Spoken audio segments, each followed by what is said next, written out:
Yung mga ano niya, winalis. Sinusunog na kumakalat uli. Kaya lang mahangin, kailangan bantayan.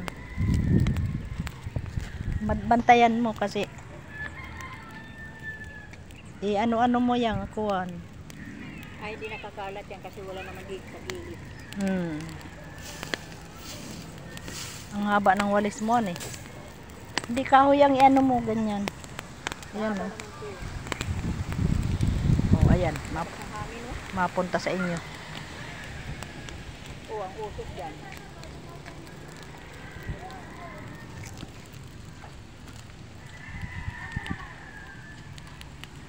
Bantayan, eh.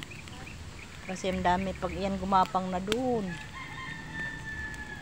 Delikado na. Hindi nakagapang na. Wala sa gilid na.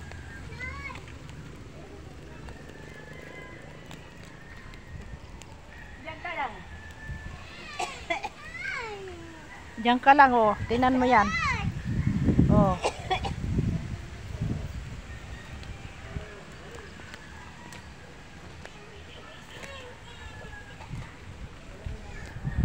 Yung sinasabi mo nga parang kamalunggay.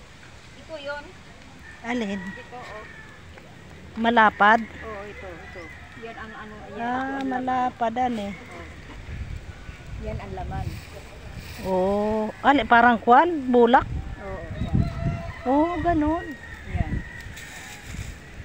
Tignan mo, parang malunggay talagang itsura. Yung bunga na malunggay. Yun. Nalipad yan eh. Ang loob pala niyan, bulak. Yung cotton. Kami nung araw, ang daming bulak sa amin eh. Kinuha namin. Nung araw, may bulak yan dyan. Ginagawa namin unan. Pero nga ako ginawa nung naulan eh. So, nung araw kami sa, Nanguha kami sa kahilid. marami ka naman kakailanganin noon. Nakadalawang ako ulan. O, ibig sabihin, marami. Ito pala yun. Yan. Tapos yan.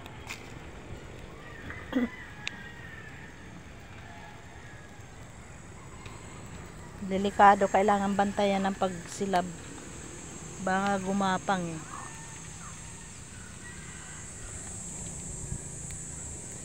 Ayan, ayos na yan. Yung palang pag-uuling, 4 na araw lang daw. Sabi ko, ang lalaki niyan. Diyan lang sila mag-uuling, tatawagin kita pag... Oo, sige, tawagin mo.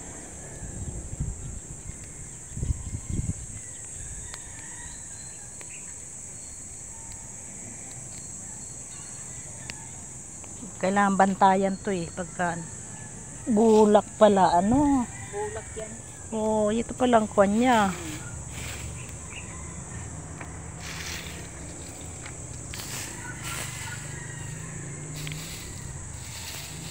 Hindi nakakalat yan. Pero hindi dapat iwanan eh. Kailangan ay nakabantay ka dyan.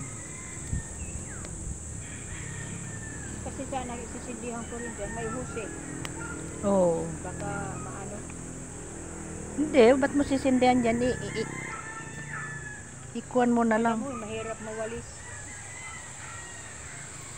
Mahirap nga.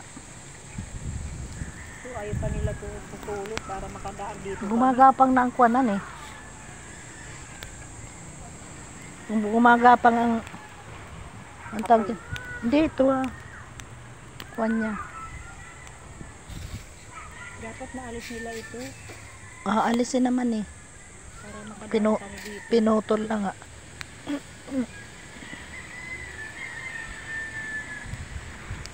Palulit yung laan doon. Oh. Tagagabihan pala mga iyon eh. Ayan, madaling masunog kasi tuyo na. Yan, kung susunugin yan, lingas na rin yan eh. Oo. Lingas na yan kasi mga ano ng dahon eh. Delikado na.